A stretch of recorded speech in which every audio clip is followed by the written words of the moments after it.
Now let's solve the following classic geometric problem.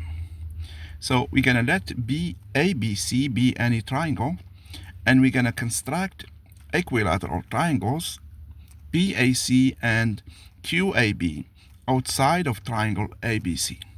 And after that, we're gonna prove that QC is BP. Okay.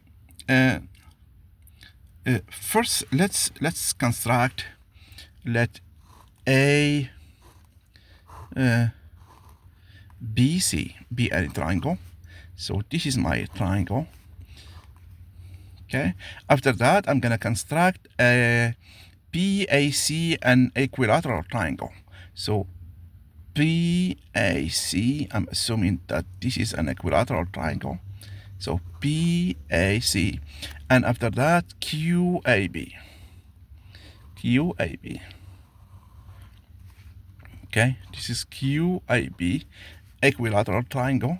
So here we have this side length the same for each triangle, and we want to prove the following, that QC, that means the length of this segment, is equal to the length of this segment BP. So this is the question that we want to answer. How can we do that? There is a longer way to do it, but there is a short way to do it. Okay, we remember that rotation, when we rotate something by some angle.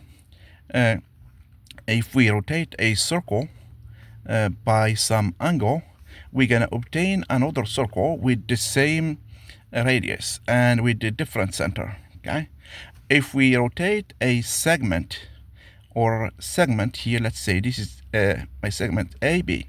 If I rotate that by some rotation here, okay, to some segment, to some other segment, CD,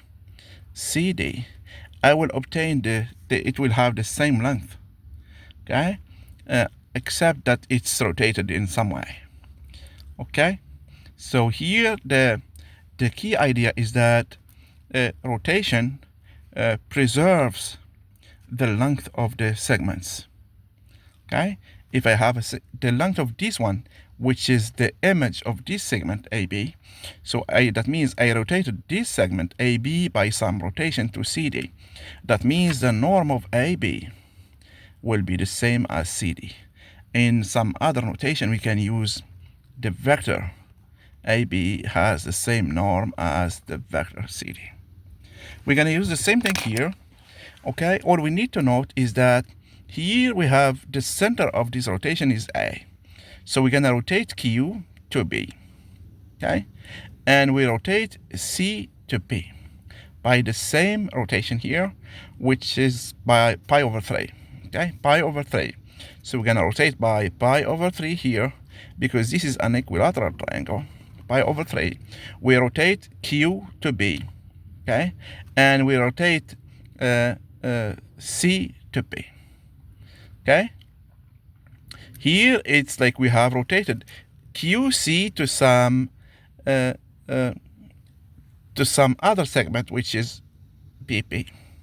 Okay, therefore, since we rotated Q to B and we rotated C to P, we have QC is equal to BP. Okay. Okay, therefore we can do it another way. We rotated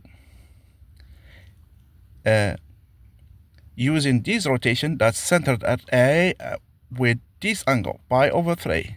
What did we rotate? We rotate Q. To what point? To B. The same thing, we rotated by this rotation centered at A, but what angle? P over 3 or pi over 3. We rotate what? C to what point? To P. Therefore, we should have QC is the vector or the segment. It will have the same length as BP.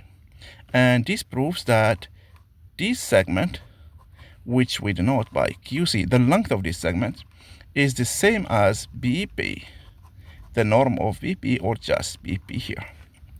Okay? And this proves our result. That's the key.